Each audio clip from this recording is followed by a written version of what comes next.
Opa, mais uma vez, bom dia, audiência do programa JTT, Amanhã com Dignidade, Portal do Zacato.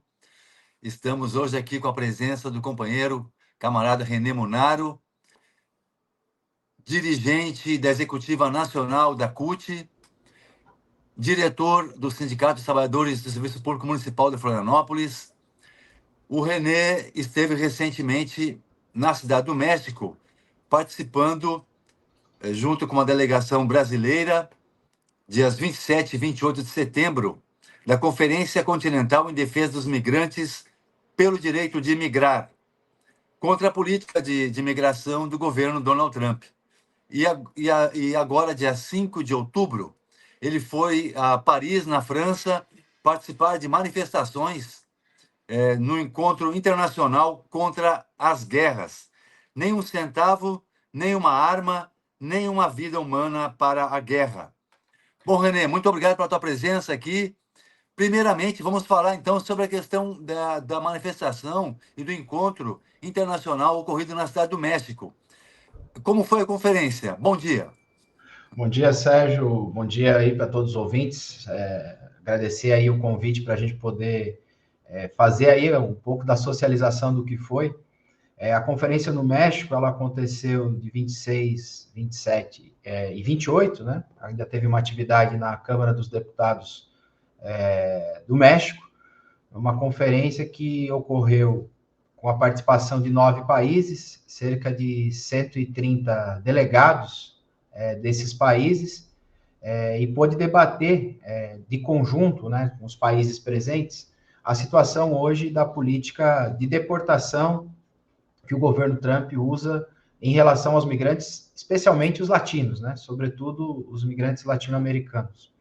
Foi uma atividade que contou com a participação, como eu disse, então, desses delegados, delegações bastante plurais na sua formação e concepção, desde dirigentes partidários, políticos, até sindicalistas, movimentos de direitos humanos, movimentos populares desses países. E uma conferência que enfrentou também na sua preparação, Sérgio, a política já do governo Trump de ataque à discussão em defesa dos migrantes. Para você ter uma ideia, os nossos ouvintes, uma deputada do Equador, não estou falando de um sindicalista, de alguém de movimento de direitos humanos, um deputado do parlamento equatoriano, teve a sua saída do país vetada pela Assembleia do Equador para ir à conferência, discutir o tema da migração. Então, parte das delegações sofreram, nós aqui no Brasil mesmo, demoramos muito para conseguir os vistos para chegar ao México, porque faz parte da política de bloqueio, né, que o Trump exige de controle de fronteiras nessa política de expulsão dos migrantes.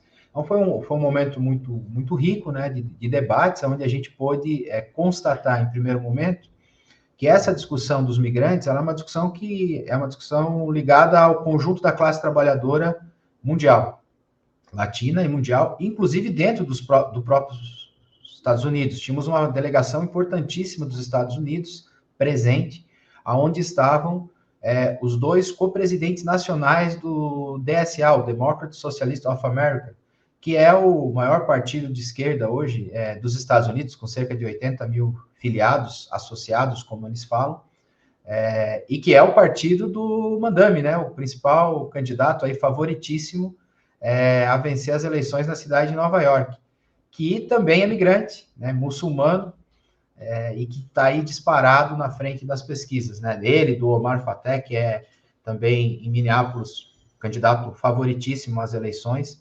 Então, a gente pôde discutir, não só a partir de uma perspectiva dos países latino-americanos, mas também com a presença de uma delegação americana e os problemas que se colocam para nós são os problemas de conjunto da classe trabalhadora. Hoje, para a gente ter uma ideia, a política do ICE, a migra, né, a polícia migratória, aquela que a gente vê na televisão, com os coletinhos azuis perseguindo pessoas, hoje ela tem um orçamento que é superior ao orçamento militar de países como a Espanha, o próprio México, o Irã e a Turquia. Então, não é pouca coisa que o Donald Trump fez Deportação de imigrante nos Estados Unidos sempre teve, né, em todos os governos. Mas o que o Trump tem feito, né, e o investimento de dinheiro público a partir de uma política que é aí sim, a gente fala muitas vezes de fascismo para cá, fascismo para lá, nem sempre tudo é fascismo. Mas a forma como o Trump conduz essa política de deportação e o recrutamento ligado diretamente ao gabinete da presidência, das pessoas que vão atuar na migra, sem passar por qualquer órgão de segurança estatal dos próprios Estados Unidos da América, nesse recrutamento a gente percebe que há sim um caráter ideológico de expulsão de imigrantes muito evidente com características fascistas. Né?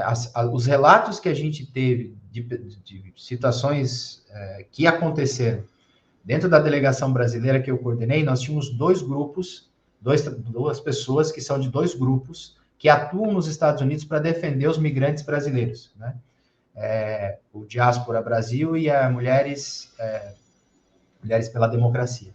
E os relatos das situações que ocorrem com brasileiros e também de outros países, né, que são semelhantes, são relatos de maus tratos, tortura, separação de crianças. O pai vai levar o filho para a escola, a criança entra na escola, o ICE vem, prende o pai e a mãe, a criança fica lá na escola, sem saber que o pai e a mãe estão presos. O pai vai para uma prisão, ou a mãe para uma prisão. Depois, dependendo da situação, muitos, às vezes, são levados sem nenhum tipo de registro, referência, e sem poder fazer o direito à defesa que o trabalhador tem, né, que a pessoa, que o cidadão tem de defender, por que ele está ali, e muitos com documentação, inclusive, legal. Há um recadastramento agora, e as cidades onde os brasileiros, por exemplo, têm uma majoritariedade, tem cidades americanas que foram construídas por trabalhadores, reconstruídas por trabalhadores brasileiros, e que hoje os trabalhadores, por exemplo, não vão lá fazer a renovação dos seus documentos, porque o fato deles irem até lá, muitas vezes são armadilhas, onde eles são pegos, presos, levados para prisões como a Alcatraz dos Jacarés, e de lá deportados para o Brasil.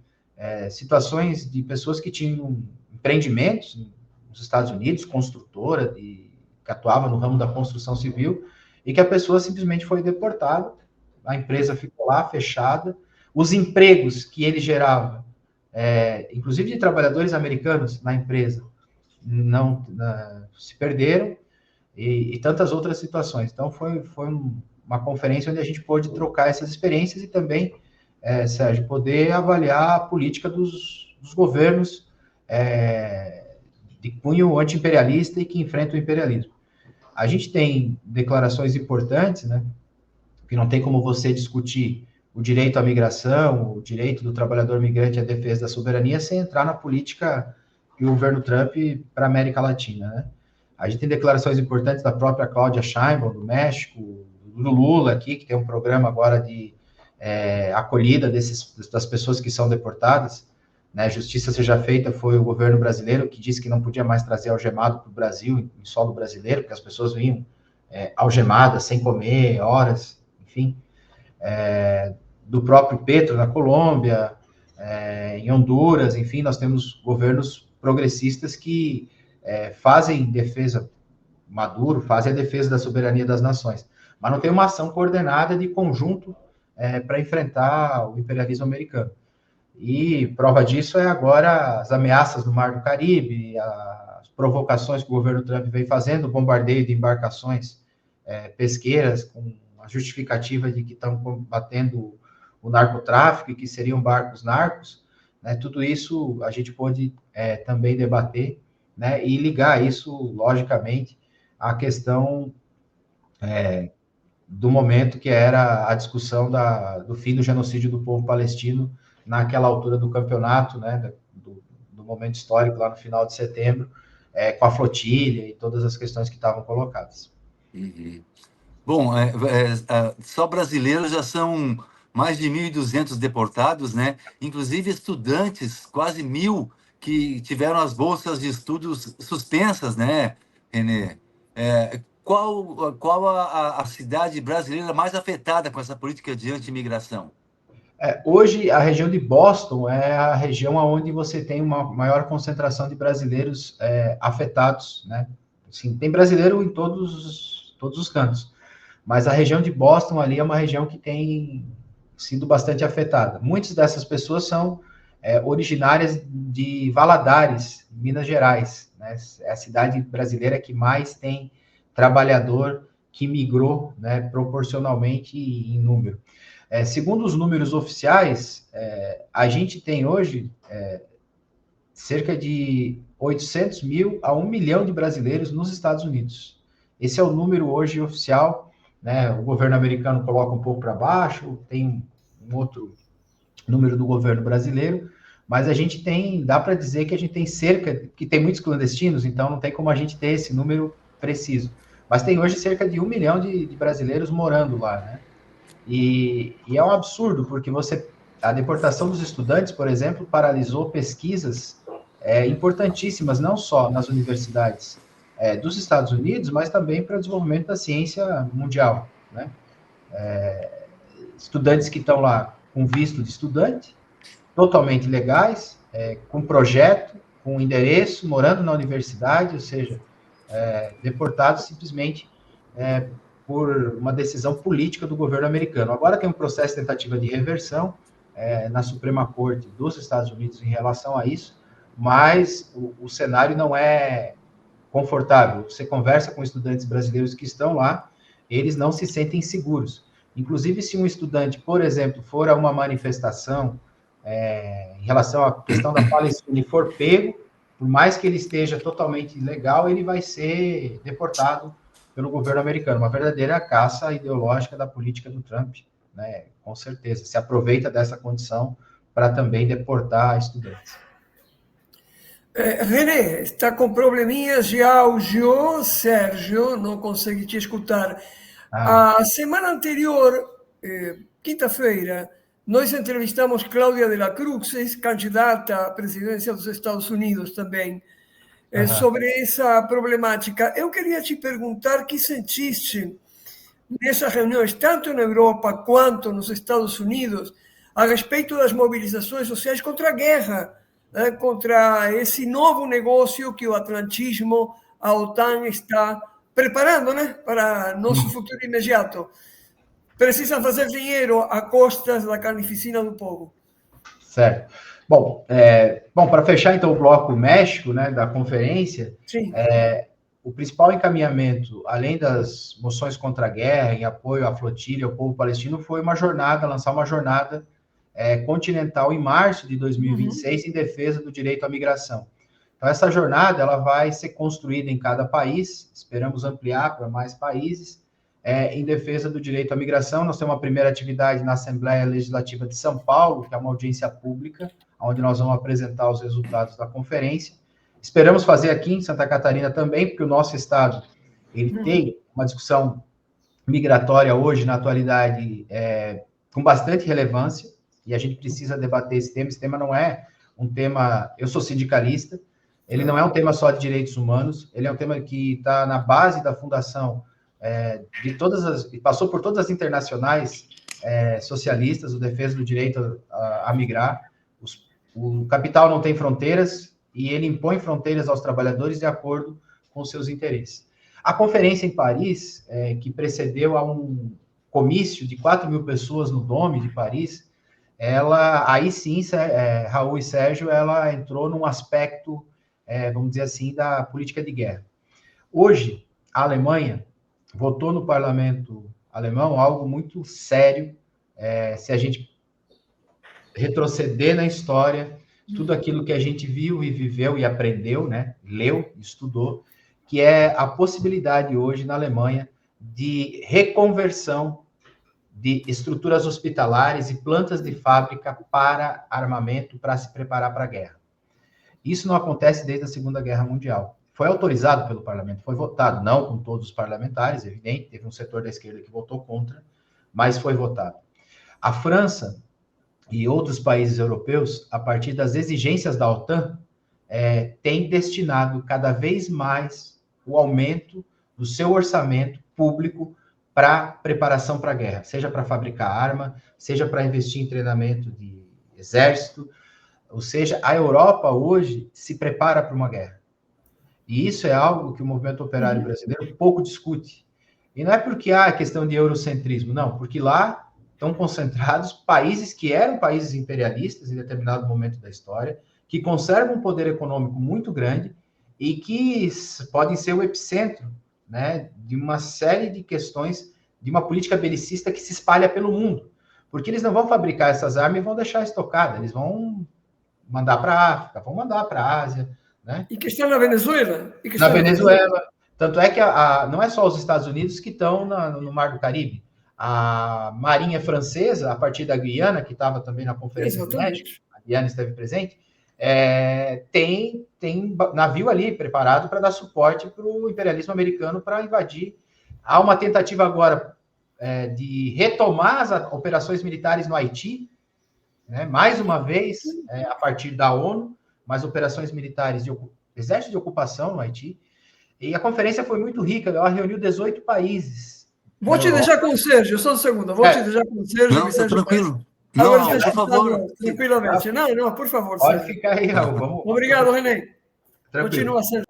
Reuniu 18 países europeus e os Estados Unidos, por conta do lugar que os Estados Unidos ocupam nessa máquina de guerra, né, o principal país imperialista de financiamento, incentivo, faz taxação exigindo contrapartidas que têm a ver com o investimento em orçamento militar, em detrimento dos serviços públicos, e Palestina.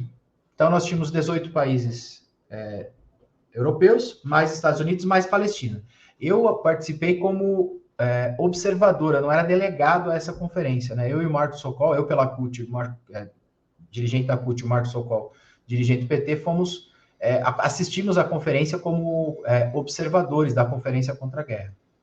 Mas a experiência que reuniu deputados do PTB da Bélgica, explicando como que se desenvolve isso no terreno do país deles, a própria discussão que teve na conferência dos representantes do Potere al Popolo, né, que é um partido da Itália, em que pôde discutir todas as manifestações e as duas últimas grandes greves que tinham em defesa e solidariedade do povo palestino, né, e a experiência como eles construíram essas atividades de greve geral, inclusive pressionando a própria direção da CGIL, né, a Confederação Sindical, a Central Sindical Italiana, que no primeiro momento não tinha posição de chamar uma greve geral, mas a partir dos portuários, um movimento que foi crescendo, sindicato por sindicato embaixo, e que culminou com grandes manifestações, e depois com as greves e as paralisações na Itália, mostra o caminho, né?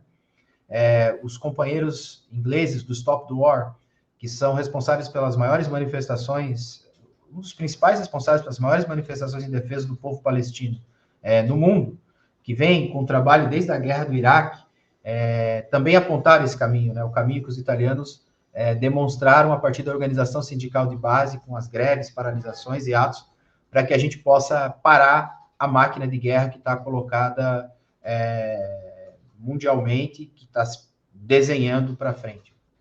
Então, quer falar? Eu estou falando aqui. Não, é justamente a importância que tem nesse momento a união contra a extrema-direita no mundo inteiro, né, René? E isso para evitar essa catástrofe anunciada que você coloca para nós aí, né? E os próprios anfitriões, vamos dizer assim, né, os companheiros e companheiras da França Insubmissa, do Mélenchon, né, que é a principal organização hoje política de esquerda da França, né, que também estiveram presentes, foram os que nos ajudaram, né, promotores da atividade, junto com o POI, que faz parte da França Insubmissa. Uma atividade que teve a presença da representante do Black Lives Matter, né, dos Estados Unidos, do Code Pink, do DSA, como eu disse, né, são organizações que têm feito o enfrentamento dentro do solo americano, né, das principais manifestações políticas contra a política do imperialismo do governo Trump, ligado a Zara Sultana, que hoje é uma expoente na Inglaterra, que junto com o Jeremy Corbyn rompem com o Partido Trabalhista e estão lançando um novo partido, o Your Party, que hoje tem 800 mil adesões no lançamento. Então, é uma energia de massa ligada a esses movimentos crescentes, Sérgio. E a conclusão de todas essas delegações, seja dos romenos, seja dos ingleses, dos alemães, dos espanhóis, do Podemos que estavam, dos franceses dos americanos, é uma máxima que está inscrita também nas internacionais nos períodos que antecedem guerras, né? O inimigo está dentro do nosso próprio país. Essa consigna, ou seja, o inimigo está dentro do próprio país, é dizer que os governos desses países são governos que financiam, apoiam e precisam ser combatidos, porque eles são os responsáveis pelas guerras no mundo. Então, não tem como você defender ou achar que o governo A ou B desses países, em determinada situação, pode ser um aliado contra o imperialismo. Não. Esses governos são inimigos da classe trabalhadora e precisam ser combatidos. E aí, a perspectiva de uma nova conferência, aí dessa vez na Inglaterra, no ano que vem, para continuar a organização dos trabalhadores, das organizações, sejam elas políticos, sindicais, populares, mais ampliada, né? Para que não tenha, além dos Estados Unidos e Palestina, a ideia é construir uma conferência maior ainda, com esses setores que hoje, concretamente, na arena da luta de classes mundial, foram os que desenvolveram as atividades mais significativas de massa, de rua, de enfrentamento, como o caso da Itália, como foi o caso dos ingleses ou dos próprios franceses com a vitória no segundo turno, né, da França insubmissa. A ideia é continuar o DSA nos Estados Unidos, que faz, junto com Black Lives Matter, junto com outras organizações, construir aqueles que, de fato, hoje, nessa arena da luta de classes, têm desenvolvido ações concretas no sentido do internacionalismo proletário, em defesa da classe trabalhadora contra a política da máquina de guerra, do imperialismo e da OTAN. Existe, René, um entendimento assim que China e Rússia possam ser um contraponto a essa escalada da violência, ou pelo contrário, é justamente aí que se encontra o perigo? Vamos lá, sobre a Rússia, a gente tinha uma delegação da Rússia, né? E, inclusive, com um soldado russo que desertou, né? Porque a política do Putin, e foi um momento muito emocionante, porque a fala dele foi uma fala dividida com uma organização, com um setor, com trabalhadores da Ucrânia. E eles explicavam que a guerra entre o Zelensky e o Putin, a OTAN, é uma guerra que não interessa aos trabalhadores nem aos povos, não interessa a eles. E por isso que tinha um soldado ucraniano desertor e tinha um soldado russo desertor na delegação, nas duas delegações, né? Delegações eram mais amplas, mas os dois tinham soldados desertores. E os dois soldados desertores explicavam para nós, principalmente a delegada russa, que não era desertora, né, mas era uma militante, que a política do Putin em relação à Ucrânia é a política da guerra imperialista. Ele aplica a política de guerra imperialista, de uma casta burocrática que sobreviveu a partir das conquistas sociais da Revolução de Outubro, mas que hoje seu objetivo é pilhar as nações como os Estados Unidos, né, em relação ao povo da Ucrânia. Não é um direito à autodeterminação do povo ucraniano ou dos povos do mundo que o Putin está defendendo. Ele não está defendendo o direito à autodeterminação na agressão militar que ele faz na Ucrânia. Ele está defendendo uma política de guerra e pilhagem de território como um país imperialista. Em relação à China? Em relação à China, bom, a China é um elemento um pouco mais complexo. Como não tinha uma delegação chinesa com quem a gente pôde discutir, Sérgio, eu me reservaria, nesse momento, a fazer uma análise política. A conferência, por óbvio, não entrou nesses detalhes, porque a ideia da conferência era reunir setores que resistem e lutam contra as guerras, e a partir dessas experiências, a gente construir pontos comuns em escala internacional dessas organizações todas que estavam presentes, né? Desde o Your Party, lá da Inglaterra, DSA, França Insubmissa, e nós aqui do Brasil, agora, a partir desse contato, vamos tentar abrir essa discussão aqui para que na próxima atividade o Brasil esteja colocado, né, com uma delegação, com participação, e também, lógico, levar o combate aqui embaixo em relação a isso. Mas a China é um tanto quanto polêmica, né? Aí valeria um outro programa para a gente poder, mas aí seria uma análise mais pessoal, não teria mandato agora, nesse momento, para fazer uma análise especificamente da China. René, para finalizar, a questão dessa possibilidade concreta de invasão da Venezuela pelos Estados Unidos. O que foi debatido nessa conferência? Bom, sobre a questão da invasão da Venezuela, e também na Conferência contra a Guerra foi colocada essa questão. O primeiro passo é que a gente precisa fortalecer as relações e os movimentos políticos em defesa da soberania e autodeterminação do povo venezuelano contra ingerência imperialista. E, a partir daí, cobrar os governos progressistas, né, discutir com eles para que você tenha ações contra o imperialismo que digam, ó, nós não somos quintal de vocês, o povo Brasil, inclusive, né, René?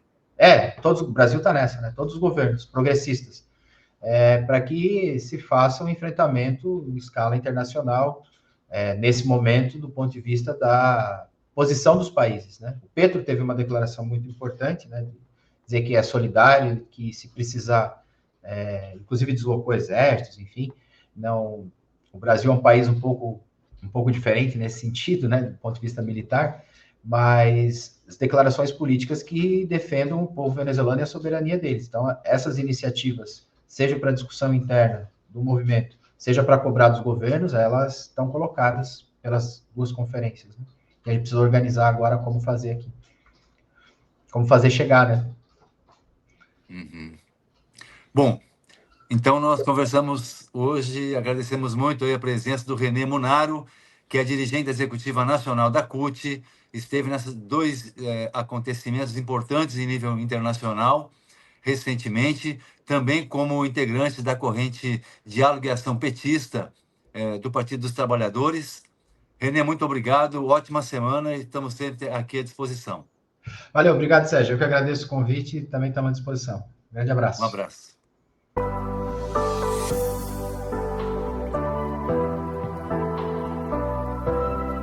Empresa. Realização Cooperativa Comunicacional do Sul.